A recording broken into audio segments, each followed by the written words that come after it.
Welcome to Pop-O-Holics, the show about hot takes, hotter than pancakes. I'm your host, Chris Conkling, and as always, I'm joined by one of my best friends, Brian Dupree. Brian, how are you doing this week? I'm doing pretty well. It's been a bit of a long one, but I'm excited to be going to Gasparilla Music Festival this weekend. Yeah, starting exciting. Tomorrow. So pretty ready for the weekend. I'll say that. Back to some music festivals. I missed that. It's been too long. Definitely. If this is your first time tuning in, what is Pop-O-Holics? Let's inform you. Pop-O-Holics is a show where every week, typically, Brian and I are joined by our best friend Christian Katie as well, and the three of us sit down and we talk about pop culture.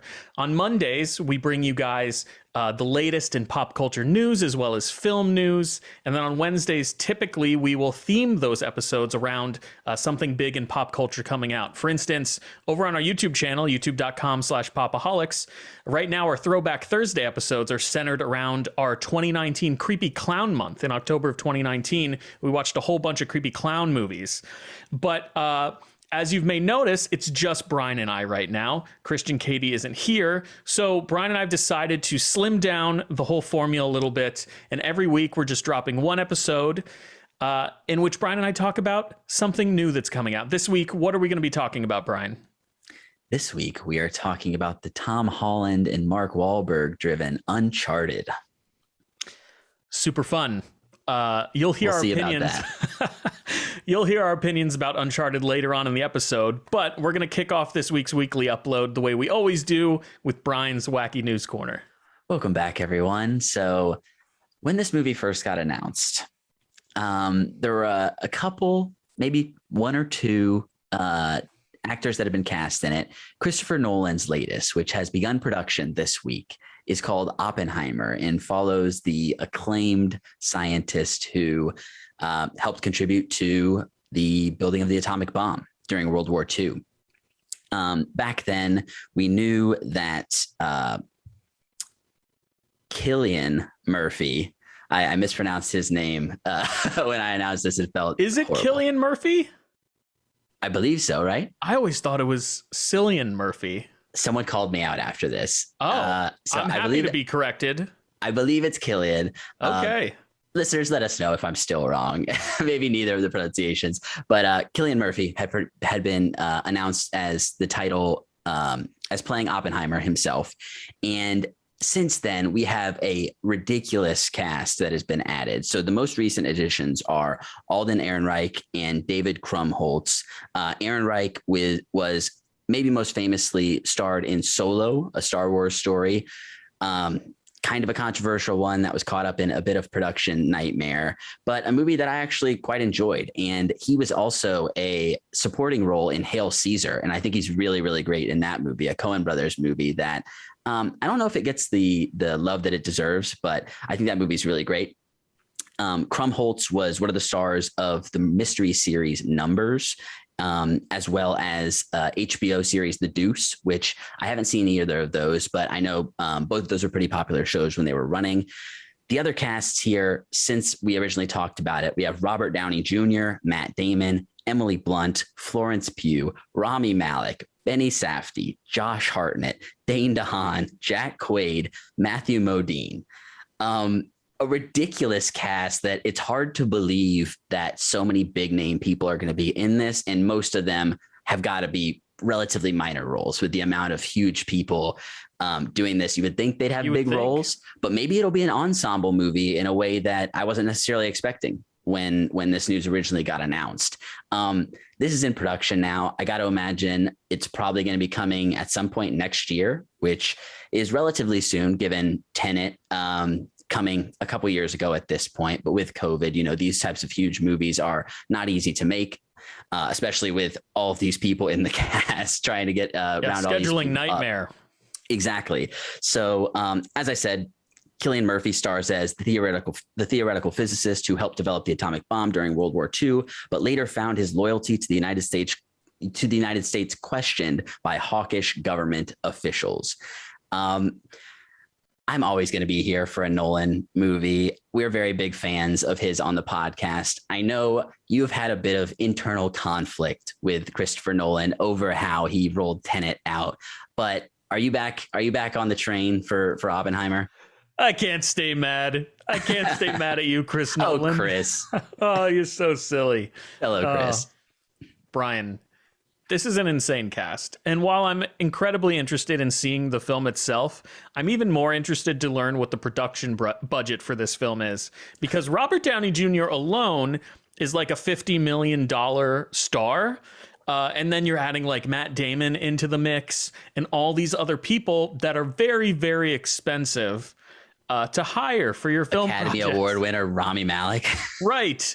So I think that this movie is most likely going to be great. I mean, Christopher Nolan has never really made a movie that I don't like, despite how I feel about Tenet and its release strategies and what he was doing during the pandemic. But I still ended up liking that movie once I finally got to see it. I'm interested. Let's see what happens with this flick. I'll definitely be there watching it as long as the world permits, you know? Oh yeah, I'm definitely super excited for this one. So Christopher Nolan's Oppenheimer, as I said in the show notes, has every single actor who exists in this movie. So super excited for that. It's almost easier to list who isn't in the movie now than who is. Right. All right. So I don't know how many weeks this is going to go, but we have week 2 of shitting on the Oscars corner. They are Brian and Chris's Academy shitting corner. It's almost like they're trying to create controversy at this point. So last week we talked about a couple of new categories, which are basically sweepstakes for crowdsourced favorite picture as well as favorite cinematic moment for the year, with a handful of prizes that are going to be given out for the Academy and will be a part of this year's ceremony, presumably live. So after this was announced, we found out the Academy has decided to nix doing the live versions of 8 formerly live categories. They tried to do something similar to this back in 2019, I believe, got major pushback and eventually changed their minds, which a lot of Hollywood is similarly pushing back right now, completely justifiably, in my opinion. Honestly, Brian, the Academy tries to do something every year that is somewhat controversial. And every time they try to do something, usually they get pushback and inevitably change their minds. So this isn't like the first time something like this has happened. For many years in a row, they've been trying to do various things that Academy members are just like, you can fuck off. Like, do it the regular way. And who knows what's actually driving this? Maybe it is more of a ploy to kind of manufacture controversy around the event, and inevitably they'll pull it back. I hope that they do, because so the ones that they're going to do, and their plan is to film these about an hour before the ceremony goes live and to edit them in, presumably in a shortened fashion with not the full acceptance speeches, we would have to imagine, since they're not doing it live. The categories are documentary short, film editing, makeup and hairstyling, original score, production design, animated short, live action short, and sound. It's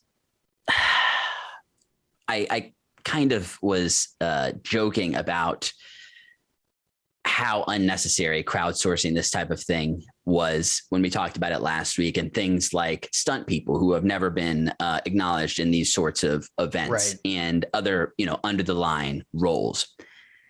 All of these are atrocious to remove, and you cannot make movies. Film editing is one of the things that actually is only special to film. It's what makes film what it is at its also most basic core.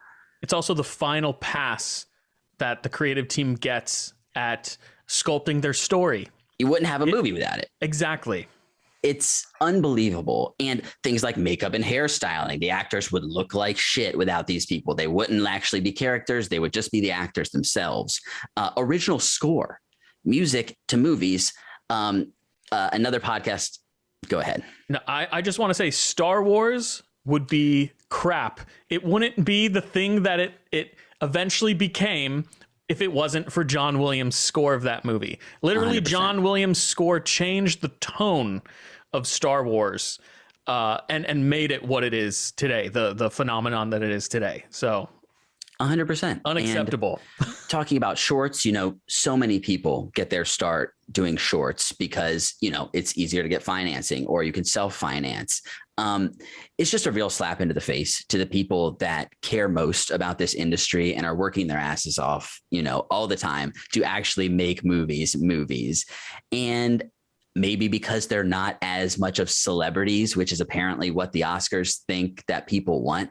But the people who only care about celebrities don't watch the Oscars.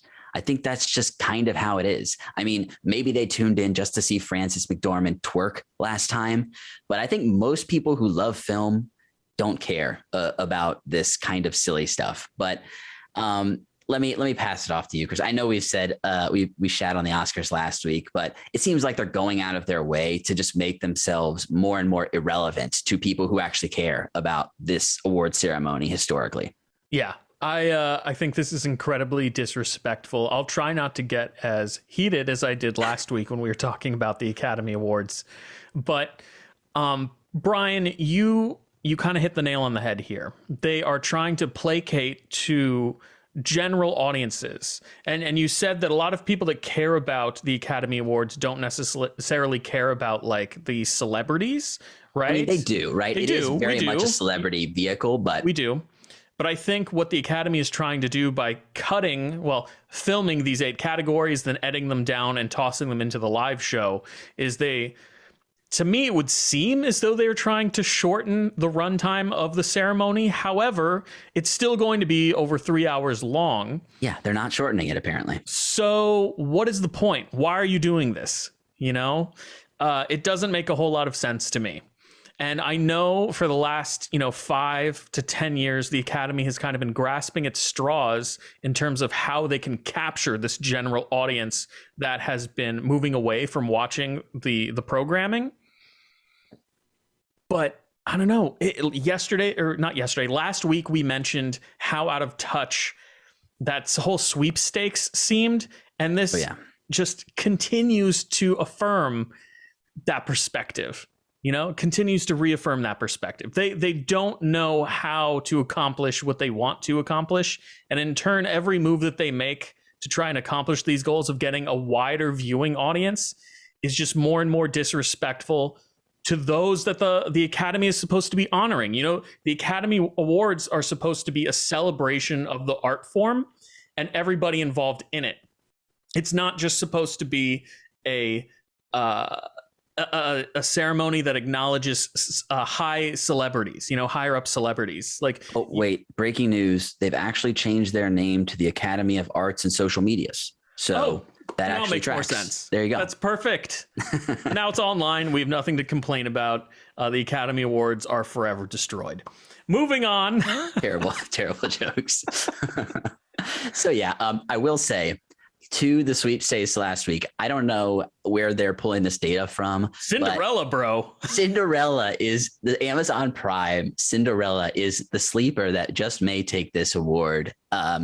So I would die. That would be hysterical if that movie, which viewers, listeners, I don't know if you saw the video of them trying to go viral on the streets, singing songs in characters from the movie. I feel like I'm speaking in nonsense right now, but this video exists of this cast out on the streets of LA trying to promote this movie.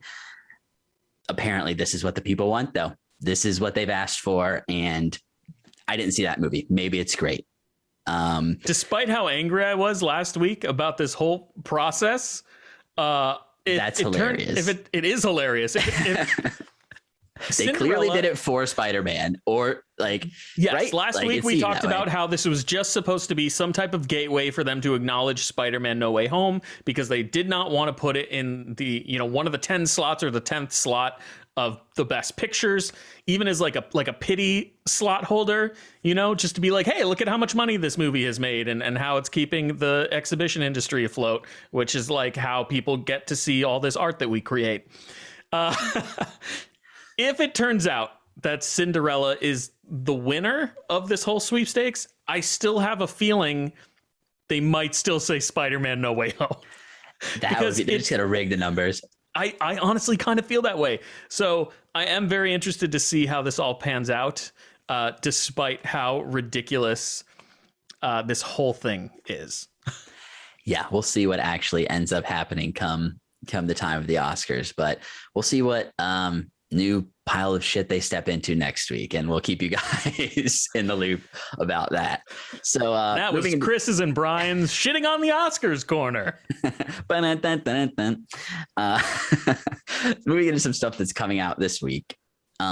We talked about this show when it was announced probably a year or so ago.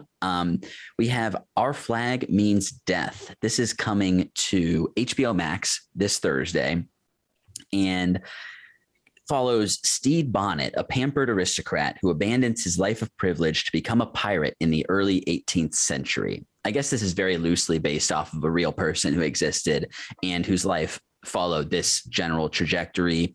It's created by David Jenkins and stars Rhys Darby, Taika Waititi, Christian Nairn, and many more. Rhys Darby and Taika Waititi. This was the original announcement that Taika Waititi had a new pirate show. We know how we feel about this guy. We're going to watch anything he does. I raved about the show that he produced last year. It was one of my favorites of the year, Reservation Dogs, that he didn't direct and he wasn't in it, but he was involved in it. Chris, what do you think of Our Flag Means Death? It's been a while since I watched a good pirate show, or Pirates of the Caribbean hasn't been relevant in many years at this point. Of course. But how did you feel about this trailer? Brian, I'm fully on board. Yeah, you are. Pun intended. Hostile takeover. We haven't seen much of Taika Waititi as Blackbeard, I believe he's playing. But this show looks to be so funny. And these comedians can do no wrong in my eyes. Everything they make is absolutely hilarious. So, yeah, this is an absolute watch for me. So, yeah, that's Our Flag Means Death, coming to HBO Max this Thursday. Also coming out this Thursday to Hulu is The Dropout. The summary of this: in a tale of ambition and fame gone terribly wrong, Elizabeth Holmes develops healthcare technology that puts millions of patients at risk and loses everything in the blink of an eye. This is actually based on a podcast called The Dropout as well by Rebecca Jarvis. And I'm not sure if Christian had read a book or listened to the podcast about this, but I believe he listened to the podcast. Okay, because I we remember talked him about this talking in about quick hits. Yes. Maybe a year ago. It's been a while. Yeah. So definitely a very compelling story. It's interesting. Kate McKinnon was originally signed on to this, and it's unclear why she dropped out at some point. But in her place, Amanda Seyfried was recast. So great actress who I imagine was interested in the project, and it was compelling enough to her to be involved. Podcast to movie. This is something that's becoming more and more common. And with this sort of story, it sounds compelling enough on its own for the podcast to work that dramatizing it may just lend itself to exaggerating stories that are already pretty ridiculous and over the top. But with Amanda Seyfried in the lead role, and I must say this trailer looked pretty good in terms of it's kind of framed kind of like a little bit like a thriller, where she's kind of just like playing this big game, almost like hiding things from everyone who's involved, but they kind of know that something is a little fishy. And it's at the cutting edge of science. And I think this is a story that obviously it's based in reality, but it's very relevant in terms of people who, are always looking for the next big thing, regardless of if it's real or how much of it, they have to scam people out of. What did you think of this trailer? And I know you're familiar with the story because Christian had talked about it. I think Amanda Seyfried is going to do an absolute amazing job in this role. From everything I saw in the trailer, she looks to be great. And this is absolutely something that my wife and I would watch together. My wife loves like this true crime, thriller, true story type of storytelling. So I'll definitely be checking out at least the first episode of this show. Cool. Yeah, no, I'm definitely interested in it as well. So that's The Dropout, coming to Hulu this Thursday. Coming out this Friday, Pieces of Her. This is coming to Netflix, and the summary is: a woman pieces together her mother's dark past after a violent attack in their small town brings hidden threats and deadly secrets to light. It stars Toni Collette, big selling point for me, consistently great, Bella Heathcote, David Wenham, Jessica Barden, and many more. It's based on a 2018 novel by Karen Slaughter, incredible name, and created by Charlotte Stout. I hadn't heard of this novel prior to it coming out. Seeing Toni Collette in this and it being kind of like, I don't know, just like, can you ever really know your parents in their past kind of story, while also, you know, being a thriller, maybe kind of an action show, like a John Wick-ish kind of thing as well on top of it. And I was kind of intrigued by this, not having heard about it, and obviously it being a very popular novel. How did you feel about this trailer? I'm intrigued as well. Again, this is kind of the genre that my wife really enjoys. So I will probably end up seeing at least some of this show if she decides to watch it. Because it's not based on a true story, I'm kind of a little more interested in this one than The Dropout. I think I would probably go to the podcast before coming to the fictionalized version. But this kind of feels, you know, obviously a bit more over the top and maybe John Wicky, like I said. But yeah, that's Pieces of Her that is coming to Netflix this Friday. All right. Something that is in theaters now, and I was able to see it last year, actually, when I took a trip up to New York. But it has since then gotten nominated for, I believe, 4 Academy Awards, including Best Picture. It was kind of a sleeper this year, is Drive My Car, that is coming to HBO Max this Wednesday. So this follows an aging widowed actor who seeks a chauffeur. The actor turns to his go-to mechanic, who ends up recommending a 20-year-old girl. Despite their initial misgivings, a very special relationship develops between the two. There's no, and I probably said something that I actually didn't want to say in that movie with the way, or in that summary with the way the movie plays out. This follows a stage play director who is putting together a presentation of Uncle Vanya, the play by Anton Chekhov. And it's very interesting because his style of plays are multilingual. So not everyone in the cast speaks the same language, and behind them, they have translations in multiple languages so that everyone watching can understand what's happening. A very interesting and kind of like experimental way to do plays that I'm not sure how much it actually happens in real life. It's based on a short story by Haruki Murakami from his collection Men Without Women from 2014, and is directed by Ryosuke Hamaguchi and stars Hidetoshi Nishijima, who plays the lead character. This movie is 3 hours long and it's definitely not going to be for everyone, but I wanted to give it a shout out because I feel like it's something that inevitably will be underseen, and hopefully we'll get some acknowledgments and awards come the Academy Awards. Although who knows, maybe the Academy we know how they're doing the whole shebang. Yeah, maybe they'll just be done for. They'll just tweet out the winners. How's that? Yeah, right.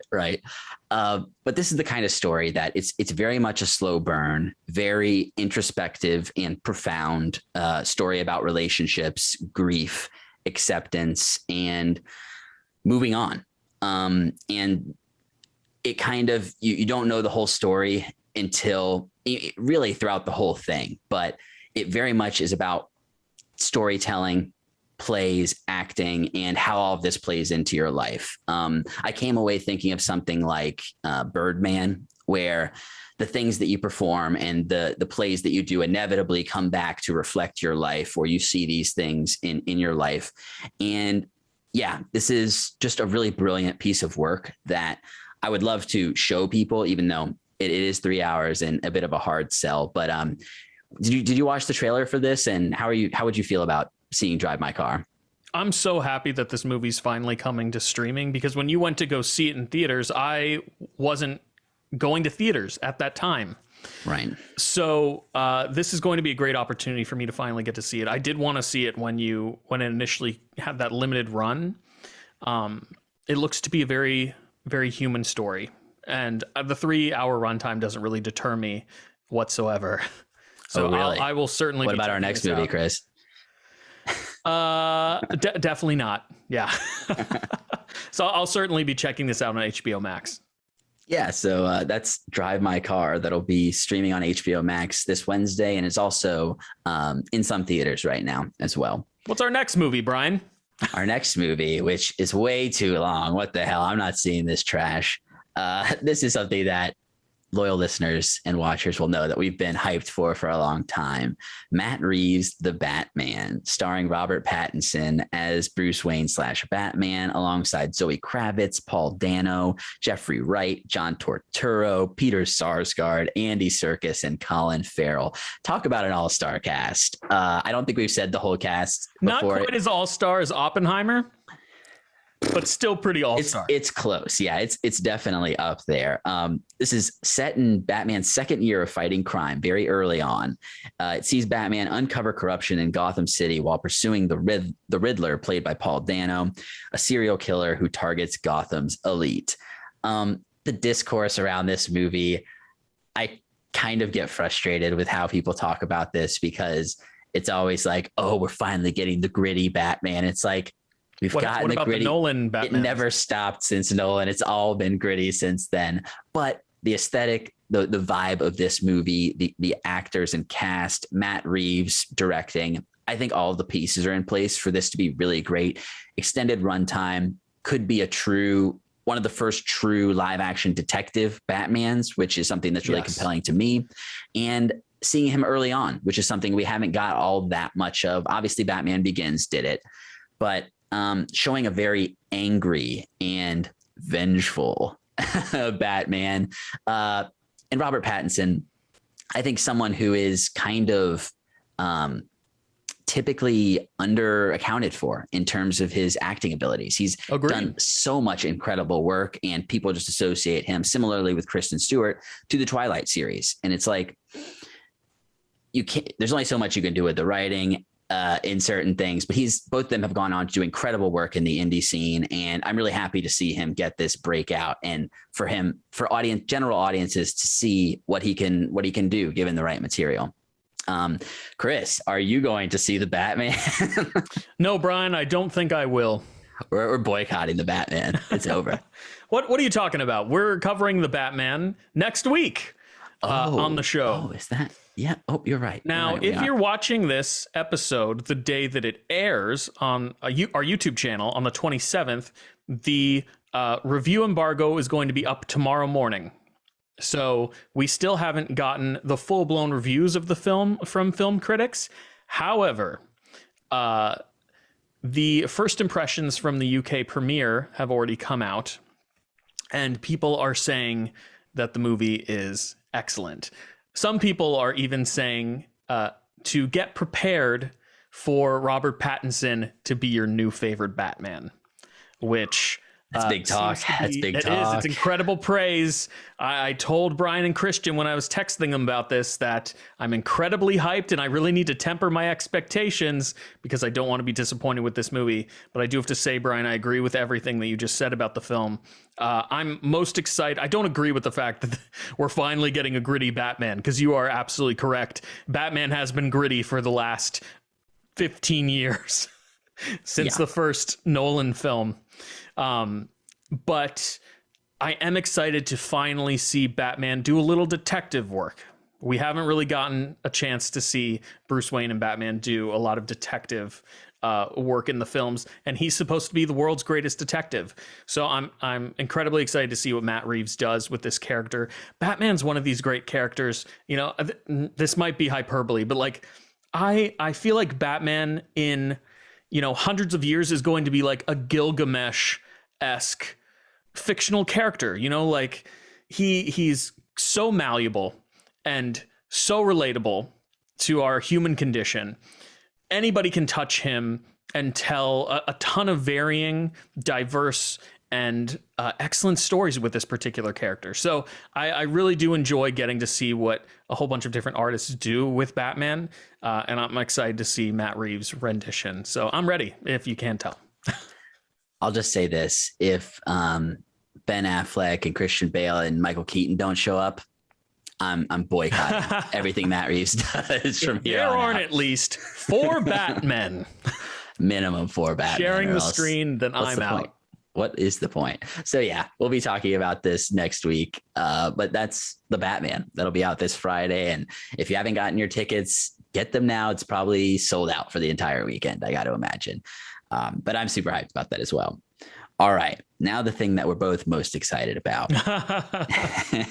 Coming out this Friday, we have Gran Turismo 7. This is upcoming racing video game from Polyphony Digital and published by Sony Interactive Entertainment, and is the 7th Gran Turismo game. The first one released for the PS5, though, so it'll take advantage of ray tracing, solid state drive storage, all of the 3D spatial audio and the features of the PS5. It's also going to be released on PS4. Chris and I were talking about this, but before we started recording, and neither of us have played a Gran Turismo game since probably 2002. Like the last one we both played was on the PS2. Never been a huge racing fan myself. I think similarly with Chris, I always try and bring up video games when I can, because I'm not the video game guy. The audience deserves to know, Brian. And hopefully we're letting you guys know what's coming out this week, regardless of whether or not we here on the Pop-O-Holics have anything to say about that particular thing or a fan of that particular thing. You deserve to know, and we're here to tell you. And it's a good tie-in with Drive My Car.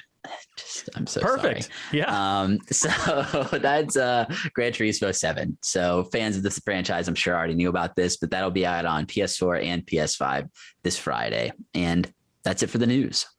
Brian, super wacky. Super a little wacky. Less angry than last week, which I do. Still anti-Oscars, so we're there. Without a doubt. But we're getting better. Hopefully next week the Academy doesn't announce another crazy thing and we go into a full rant again. They're actually going to break it into a 10-episode miniseries. It's going to be incredible. 1 award per episode. Yep. 12,000 ads. Thank you so much for delivering the wackiest of news, Brian. We're going to move right in to Pop-O-Holics community feedback section. Welcome back to the Pop-O-Holics community feedback section, loyal listeners. Typically in this section, we'll tell you about our poll results over on Twitter, or we'll talk about a written 5-star review that we've received either on Spotify or on Apple Podcasts. However, once again, for the 4th week in a row, we don't have either of those things. So what we're going to do is we're just going to tell you a little bit about our Throwback Thursday episode coming out this Thursday over on our YouTube channel, youtube.com/Pop-O-Holics. As I mentioned at the top of the episode, right now we're currently revisiting our 2019 conversations about creepy clowns. Last week we talked about both the comic book and animated adaptation of The Killing Joke. And this week we're going to be covering a really fun and goofy horror flick, I guess you could call it. And that is Killer Clowns from Outer Space. Man, yes. What a fun movie. It's incredible. So silly. True cinema by every definition. Yes, Marty Scorsese would be proud. This has to be his favorite movie of all time, right? It's up there for sure. So this is something that the three of us really enjoyed visiting back in 2019. I'm sure that you'll enjoy our conversation about it. So this Thursday, head on over to our YouTube channel, check it out. Remember to like the video. And then, of course, if you haven't already, please subscribe. That way you don't miss any of our future content here on the Pop-O-Holics. Brian, is there anything you'd like to add about our conversation about Killer Clowns from Outer Space? You know, come for the big carnival tent, stay for the incredible hand puppetry. Amazing puppet work. And the soundtrack, absolutely brilliant. I'm being genuine here. The soundtrack is fucking awesome. It is a lot of fun. I really dig it. So that's going to do it for the first half of the show, folks. We're going to take a quick break, but when we come back, we're going to be talking about Uncharted. There are places out there you can't find on any map. They're not gone. They're just lost.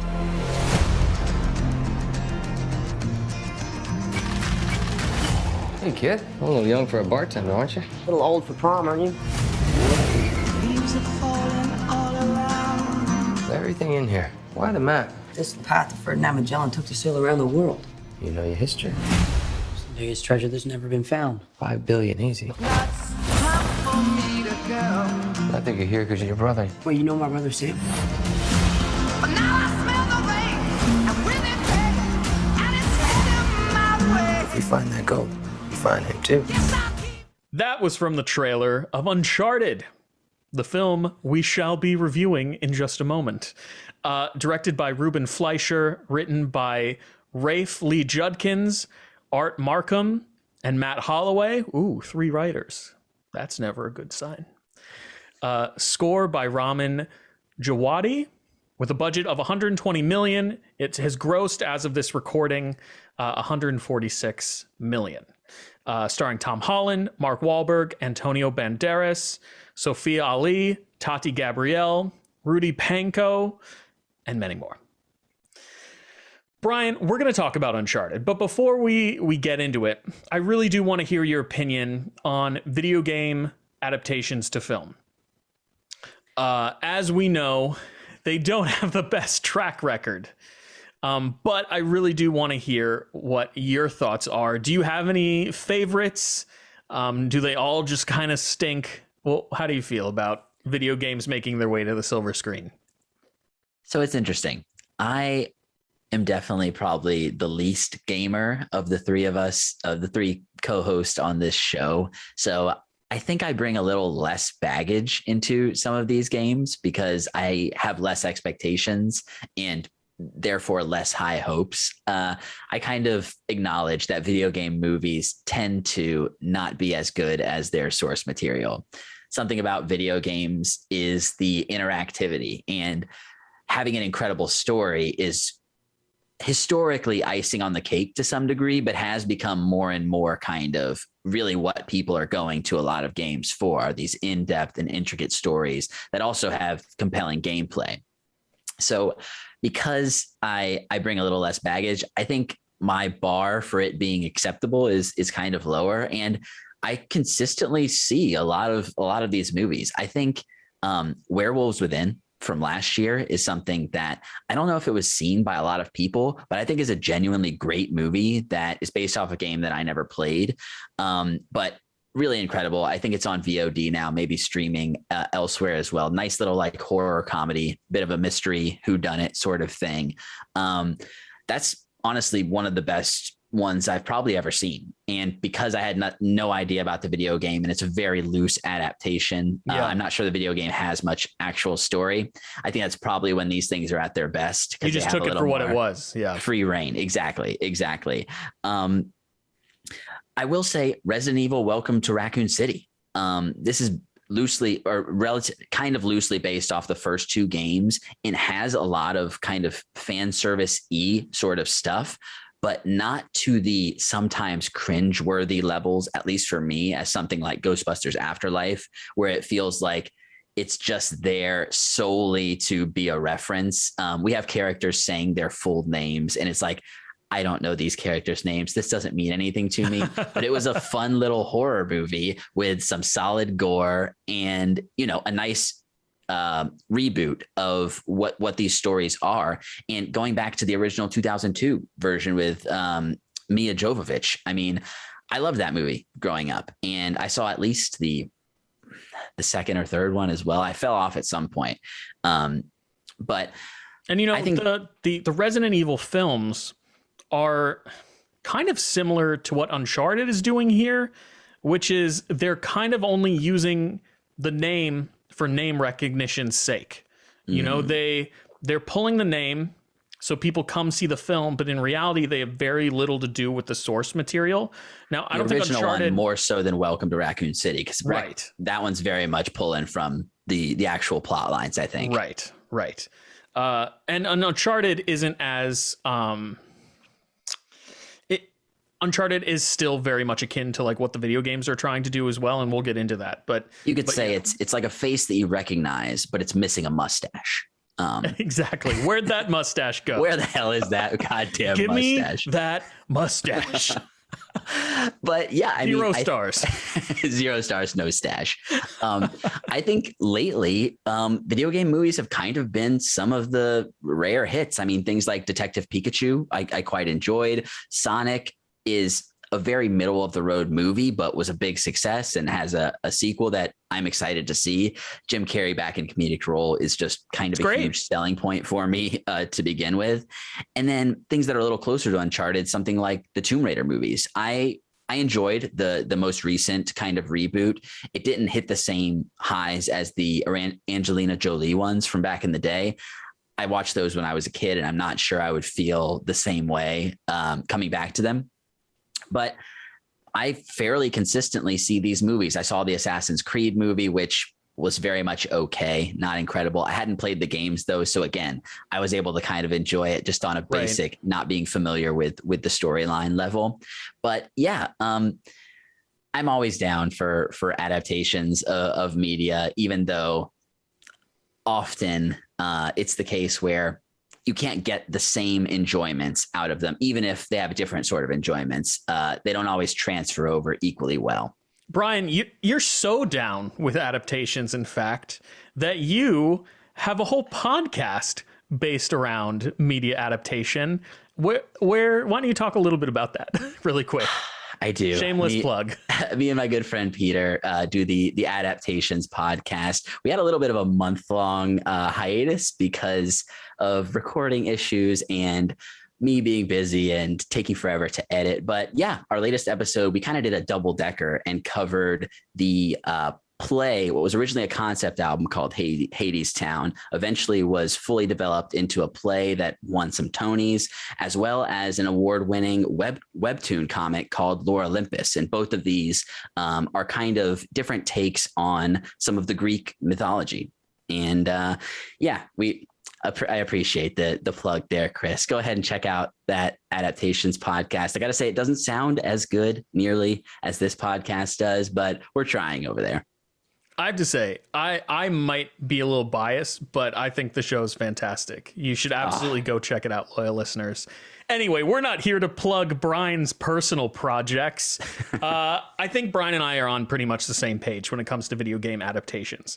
The bar has always been super low for how they tend to adapt the source material. Very often they have few associations to what the original source material actually is. As Brian mentioned, Detective Pikachu and Sonic the Hedgehog are probably some of the best video game movies that have come out within the last 5 years. But to be perfectly honest, I don't think that's saying very much. While I enjoyed both those movies, I might get some flack for this, but I don't necessarily think either of them are particularly like high art, you know? Even though I am excited for the Sonic the Hedgehog sequel, and when the pandemic started, Sonic the Hedgehog was the last movie I saw in theaters. So there's a point in time where I thought that may be the last movie I ever see in theaters. Thankfully, it wasn't. But yeah, going into Uncharted, there's a lot of stigma and expectation that we kind of bring into this film solely because it is a video game adaptation. And with that, why don't we go into our non-spoiler thoughts on Uncharted, Brian? We're going to start with you. You know, you've never played the Uncharted games. I've played the first 3 Uncharted games, so I'm super interested to hear what your thoughts were. Take it away. I thought this was a perfectly serviceable action-adventure movie. You know, it was a nice time at the theater. Perfectly serviceable. I know, it sounds so pretentious. High praise from Brian of the Pop-O-Holics. Put it on the DVD. I'm sorry, but I think it's an accurate way to describe this movie. It's very middle of the road. I agree with you. I think there's great chemistry between our leads, even though Mark Wahlberg says kid about 1,000 times too many after literally every line of dialogue. So that was a bit like, okay, dude, we get it. He's half your age and he's only equivalent to the age of the women that you sleep with. It's also really not a great thing to do. Keep calling your co-star kid when he's supposed to be like embodying a character that's in his early to mid 30s. You need to stop bringing so much attention to the fact that he's like underage to be playing to this character and potentially miscast. Anyway, I'm kind of treading into Brian's opinions here. I'm so sorry, Brian. Continue. Yeah, and see, this is something that I didn't bring. He was, the age disparity was believable enough to me between them to sell the story that seemed to be wanting to be told. But I totally get what you're saying. I thought there was decent comedy throughout it. It was relatively funny, and obviously the the chemistry between all of our actors plays into this, not just Wahlberg and Holland, but also once Sophia Ali's Chloe Fraser is introduced, as well as Tati Gabrielle's Joe Braddock. So get some good comedy. And then the action set pieces. I thought the action choreography was pretty good here. I think the final action set piece is a bit of a CG ridiculous mess and not particularly emotionally. There's not much emotional stakes happening at this point in the movie, but there is a handful of action sequences that we'll get into in favorite moments that I thought were very well done and really enjoyable. I joked last week about this. There's no way this movie is going to be as sexy as Death on the Nile. And Tom Holland's like, let me show you something. I've been doing crunches for years for this role. And look at this Spider-Man body. Spider-Man better watch his back because these abs are not messing around. Much bigger. He's jacked. Yeah. He got jacked for this movie, and he had a couple of shirtless scenes. I was like, okay, Tom, all right. And then obviously Sophia Ali and Tati Gabrielle, just beautiful women, very easy to look at, and incredible actresses, really, really holding it down in their roles there as well. And then we get Antonio Banderas, like hadn't seen this dude in forever in anything. And he's always great. He's maybe not in as much of the movie as one would like, but definitely doing his thing for when he is there. The plot is very basic. There's no surprising plot twist. Everything is kind of foreshadowed a mile away. So, as I said, serviceable. It got us there. The characters are well defined enough to keep it interesting following them. And as someone who grew up watching things like Indiana Jones, The Goonies, National Treasure, there was a bit of nostalgia that kind of carried me through this and made it enjoyable enough for me to watch and, would tune in for a sequel, and I think that is doing its job. Well put, Brian. I agree with you for the most part. When I tweeted out my review of this movie on Twitter, I said that it is a middle of the road action movie, which I think is kind of in line with completely serviceable. I think they're saying the same things, to be perfectly honest. Right. But unlike you, there was definitely a lot of baggage that I brought to this movie that I had to overcome solely because I had played the first 3 games. And not only did I bring baggage to this movie, but the movie has also kind of had a very challenging climb from inception to finally being released in theaters. Development for this film initially started in 2008, so 14 years ago. And then in 2010, Mark Wahlberg finally got attached to the movie to play Nathan Drake. Personally, I think Mark Wahlberg was a great choice to play Nathan Drake. He has the physique, he has the attitude. He doesn't sound exactly like Nolan North from the video games, but I think he had the look and the physicality enough to make it work, right? And he would have been like 37, 38 at that point. So right. In maybe a little older than the age range you were talking about, but probably would have looked more the part. Like he's in great shape. He's in great shape. So I definitely think he would have been able to pull it off. However, 12 years later, the movie still hasn't been made, and Mark Wahlberg ages out of playing the character of Nathan Drake, and Sony I don't even think scrambles, but like they have this new younger actor who's been a great Spider-Man, and they want to see if he can be a leading man in an adventure film like this, So they cast Tom Holland as Nathan Drake, and I have to say, right from the get-go, I didn't think that he was a good choice for this particular character. He doesn't look a whole lot like the character from the game. In the film, they've dressed him up to try and make him look like Drake. But that was just something that was really difficult for me to overcome while watching the film. And I know that's on me. That's not on the film. But he never truly embodied this character for me. And I think that was to the film's detriment. I mean, you've put how many hours? Probably 40, 50 minimum into these just games, playing, probably more than that, yeah. Right? You have such strong associations with who this character is, how they are. I totally get it. But I will say, as we said, and as Brian said, this is an okay action adventure movie. I too am a huge fan of Indiana Jones. This is by no means a Raiders of the Lost Ark. It is far from it. Oh no.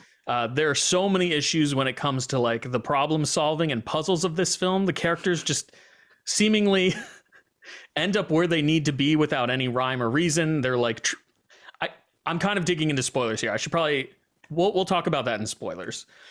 But yeah, while Tom Holland's a fantastic actor, he never truly embodied Nathan Drake for me. And then that was to the film's detriment, like I said. There are a couple set pieces, a couple action pieces in this film that do genuinely feel like the video games. And those were very fun. One of them is actually like directly ripped from the third Uncharted game. And we'll talk about that in spoilers. But I don't know, man. It just didn't work for me completely. What were you Let me saying? ask you this. If this movie was not called Uncharted and it would was have been a better movie. The Da Vinci Bros. I think, yeah, that's the movie. If it was called the Da Vinci Bros, I probably wouldn't have seen it. But that is a great point.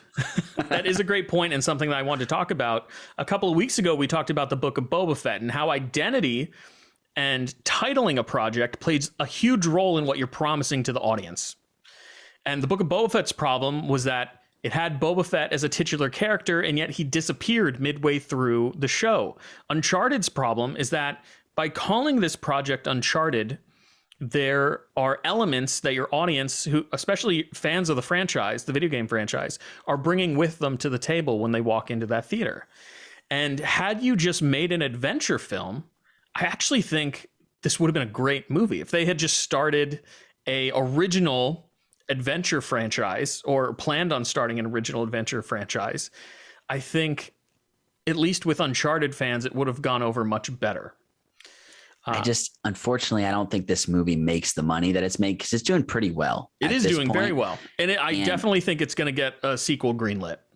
I think the IP connection is, unfortunately, for better or for worse, a big draw for why people are coming out to this movie at this point. But I definitely get what you're saying. You know, it makes sense that diehard fans, until maybe a post-credit sequence or a cameo on the back end of the movie that I assumed it was who it was, but I had no clue this person. I was like, this person's meaningful in some way, I guess. What's interesting, we'll get into spoilers and we'll talk about this a little more in depth.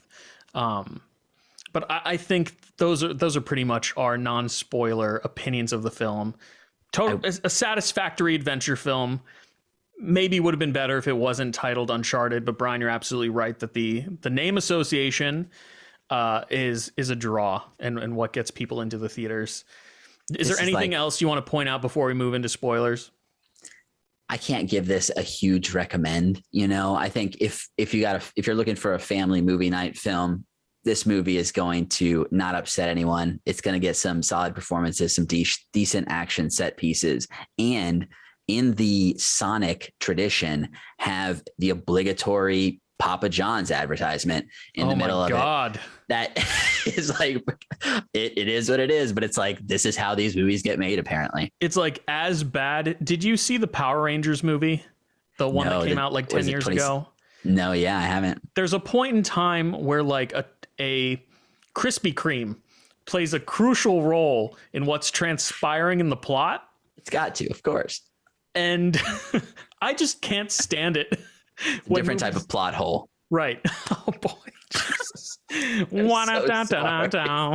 just going to leave. Jesus Christ. We need the harmonica. Christian will put it in post. Yeah. But I cannot stand when creatives can't find like a better way for their product placement to appear. Don't make it the crux of a plot point, for God's sake. Like the movie's called fucking Uncharted. They're in a Papa John's. That doesn't seem like Uncharted territory. I'm not gonna lie. Anyway, incredible. We're working our way into spoilers here. Yeah, let's do it. If you haven't seen the movie, like we said, it's, I'll go as far to recommend it. My wife ended up coming with me to the movie. She loves the National Treasure films.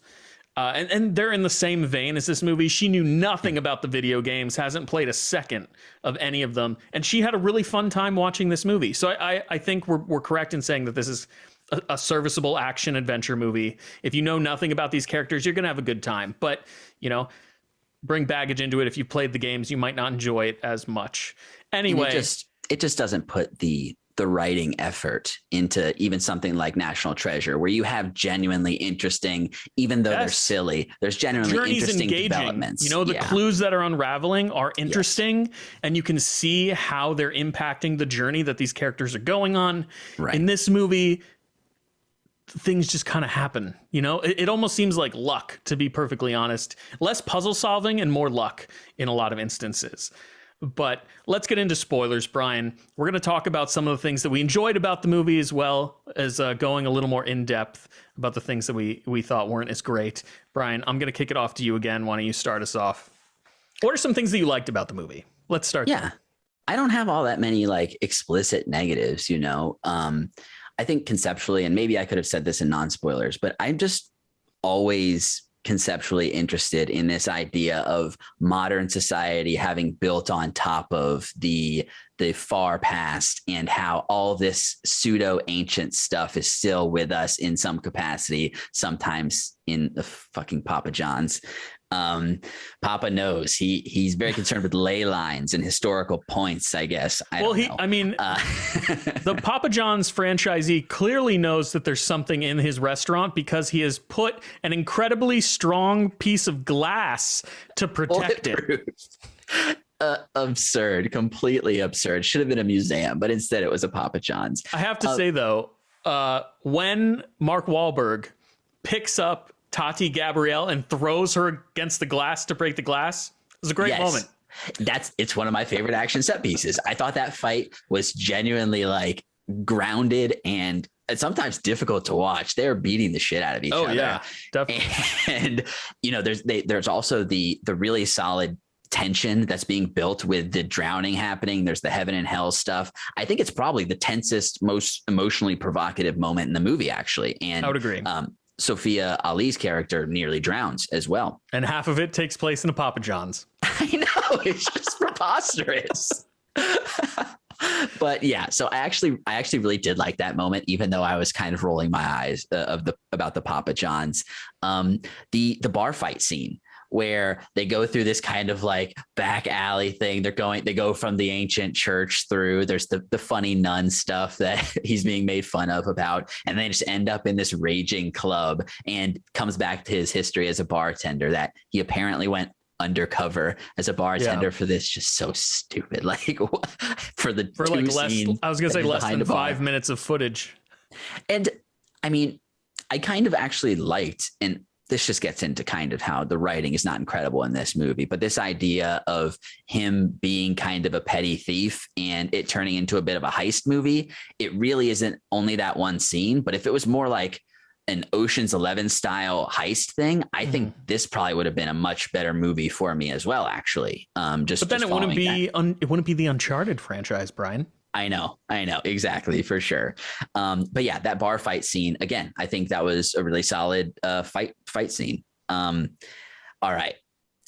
Something that is kind of stupid, but I kind of liked it only because it was in the writing and kind of built up to it. The hidden writing on the postcards that led him to realize that the crosses were a compass.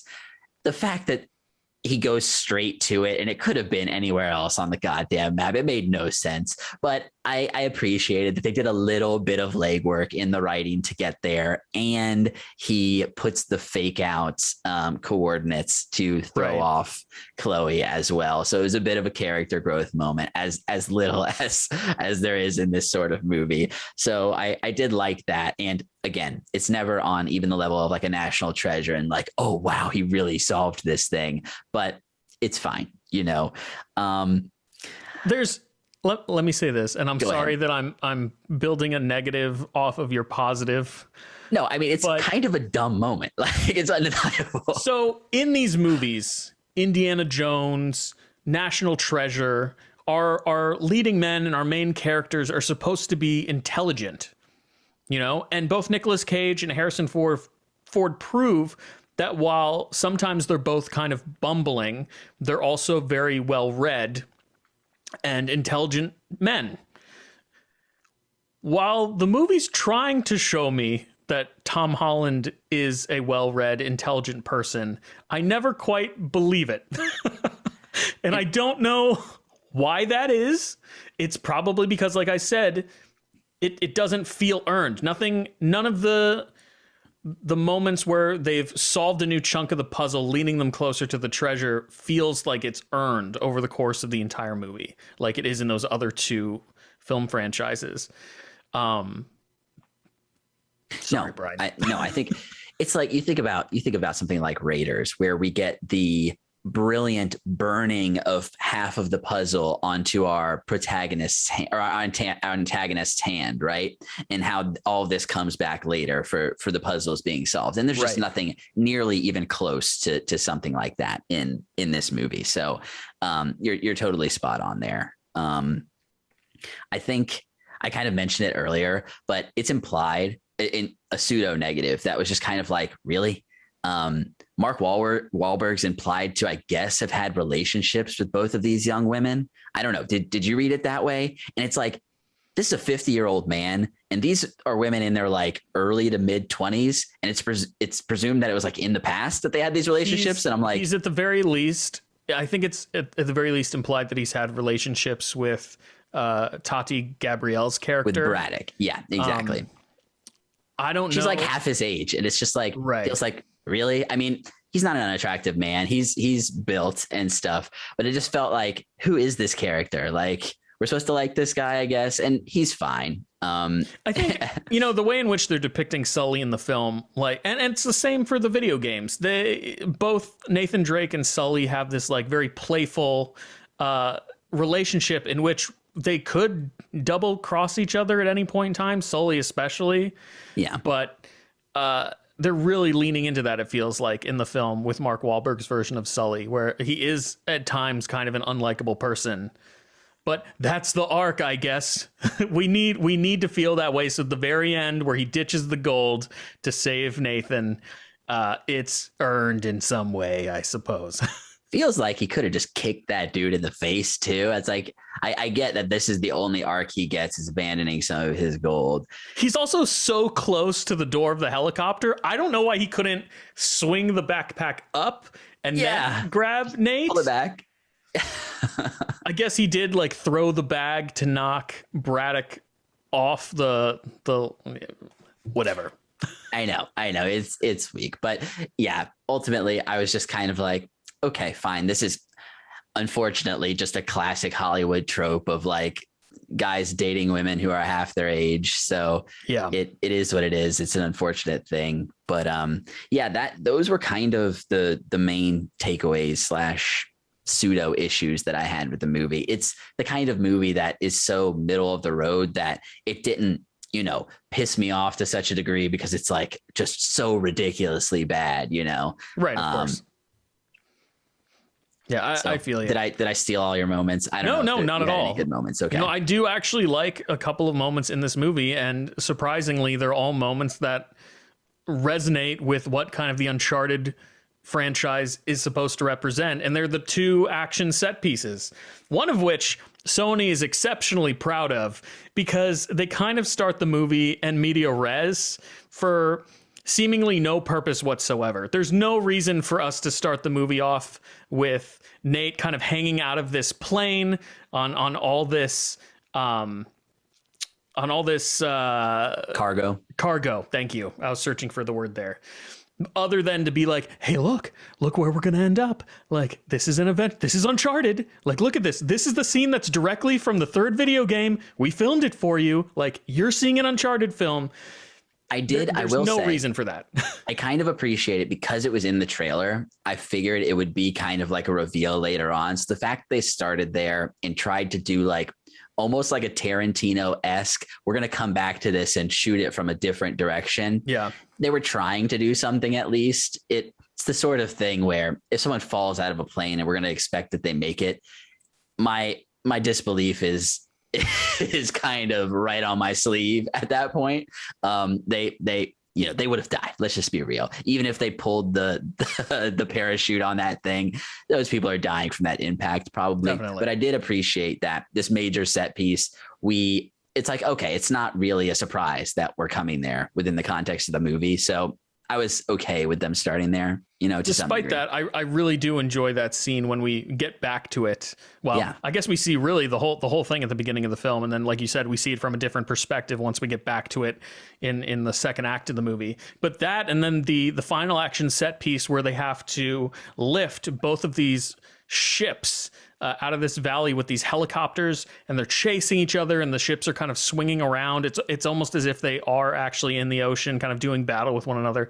That's just a lot of fun, and that's something that you would see and have to play through in an Uncharted game. So instances like those, I was really enjoying my time watching this movie.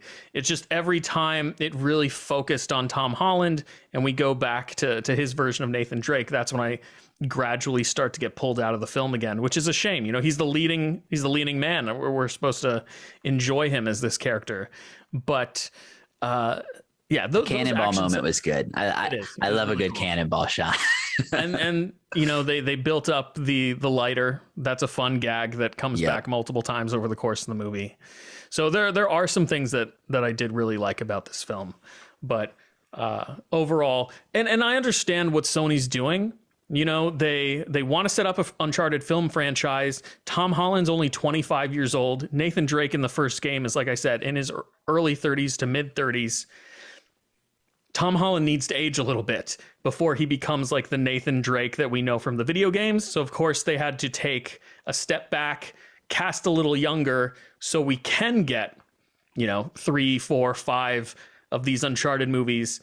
So jokingly, when I walked out of the theater and tweeted out about the movie, I said maybe we'll get the Nathan Drake from the video games by the third film. Right. But based on the post-credits scene, it seems like for the second movie, they're really going to start to try and lean in to more of the video game narrative, which is something that I really didn't talk about when we were giving our initial thoughts. Another uphill battle this film had to climb is that the video games are essentially movies in and of themselves. You could watch a Let's Play of any Uncharted game and you'll feel like you're watching an action adventure movie. The only benefit is that you get to be the player and experience it yourself. And they really are fairly linear and quick games. They're broken up into chapters as well. Naughty Dog and Sony even had this like marketing campaign. I think it was when the third game came out, maybe in the fourth game.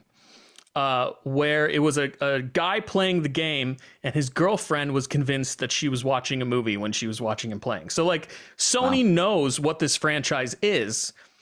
And when you have a piece of media like that, that's essentially riding the line between video game and film, creating a film adaptation just seems kind of frivolous to me. Or if you're going to do it, just directly adapt it. The script is literally already written for you.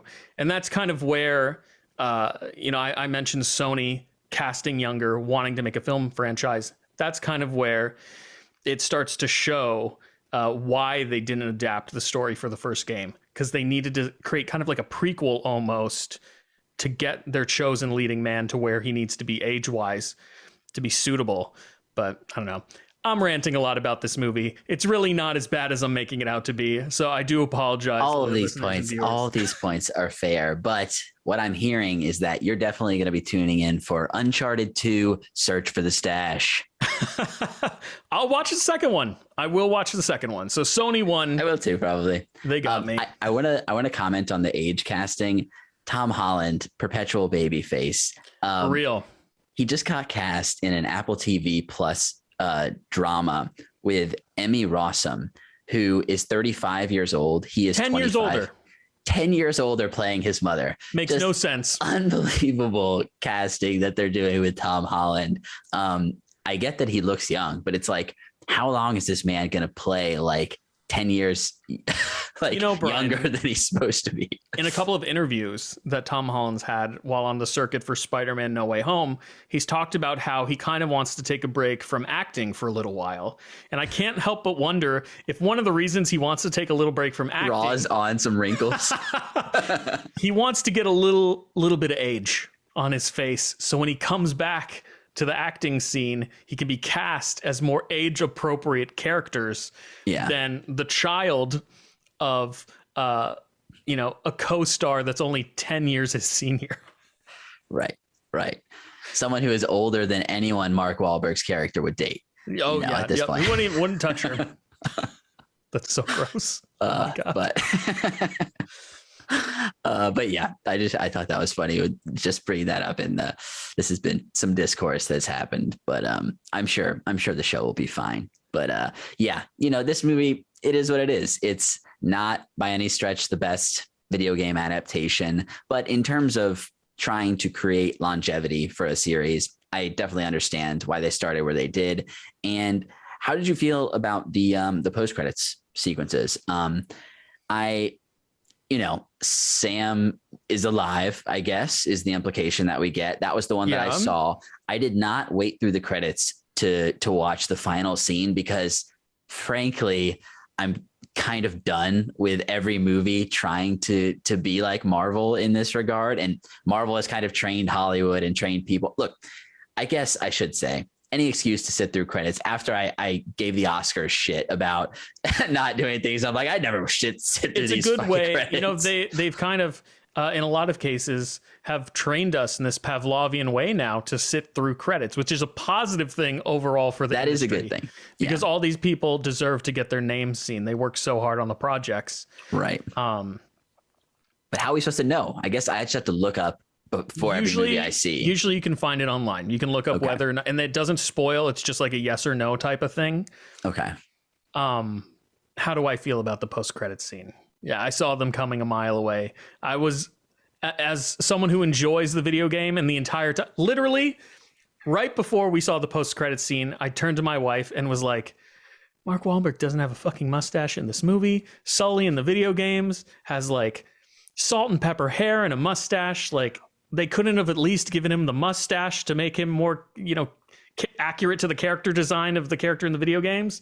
So we were joking about the fact that the true reveal of the post-credit scene is indeed the mustache. Yes.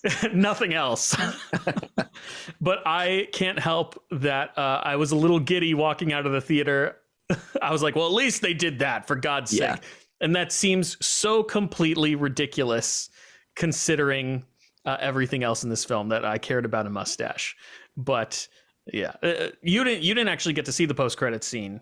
I read about it once I found out that it was something that was a thing, and I would have had no idea I guess what functionally happens is they get a Nazi map that is leading them to some other treasure, I guess. Yeah, Drake is trying to sell his necklace or trade the necklace for a Nazi map. And then, they get kind of double crossed and, adventure ensues. Okay. Tune in next time. Yeah, exactly. What about the cameo? Obviously, you recognize this guy either by his face or by his voice. Yeah. As soon as we see Nolan North on the beach, I turned to Mickey and I was like, that's the guy that voiced Nathan Drake in the video games. And she's like, what are you talking about? And then I was like, this is based on a video game. And she was like, okay. And then we just continued watching the movie. I figured that that's who it was. And this is the sort of thing that it's not subtle by any stretch, but it's minor enough that I appreciate something like that. It's like, oh, here's a little nod for the diehards. Yeah, I do appreciate the interaction where Nate and Chloe are like, we fell out of a cargo plane. And then Nolan North sitting on the beach, seemingly just like this hotel patron, is like, oh, that happened to me once. Yes. Direct reference to the scene that they ripped from Uncharted 3. So it's fun, but meaningless in the long run, Yeah, right. So anyway, Brian, do you have any other standout moments for Uncharted? I've clearly ranted enough. I don't think so. Yeah. Like I said, it was okay. Nothing ungodly objectionable. So it was a fine time at the movies. I definitely didn't regret having seen it, but I wouldn't go out raving about it either, you know. Nor would I. That's going to do it for our Uncharted review. Thank you guys for listening and tuning into the show. Brian, what are we going to be talking about next week? Next week, the long-awaited The Batman is coming out, and we are going to be seeing it and potentially joined by a special guest. As long as everything works out, we should be joined by Mr. James Barnes, returning guest from C4S Villains. So Excellent. Tune in next week for that conversation. I'm sure it's probably going to be, I hope it's going to be more positive than this review is. But that's going to do it for the Pop-O-Holics this week. Brian, where can people find you online? You can find me at True Pop-O-Holic on Twitter for all of these horrible puns that I'm just bringing like hot dad jokes galore. I got them coming. And loyal listeners and viewers, you can find me on Twitter at Chris Conkling, talking about all things nerdy, comic books, television, video games, movies, collectibles. If it's nerdy, I'm talking about it. And of course, you can find Pop-O-Holics on Twitter at Pop-O-Holics. We're on Instagram at Pop-O-Holicscast. You can email us at popaholicscast@gmail.com. Send us your feedback, recommendations for pieces of media you'd like for us to cover in the future. Tell us how wrong we are about how we feel about Uncharted. Recommend guests you'd like to have us, or you would like for us to have on in the future. We just want to hear from you, and we always appreciate you taking time out of your day to send us an email. All right, that's it. We'll see you next week on...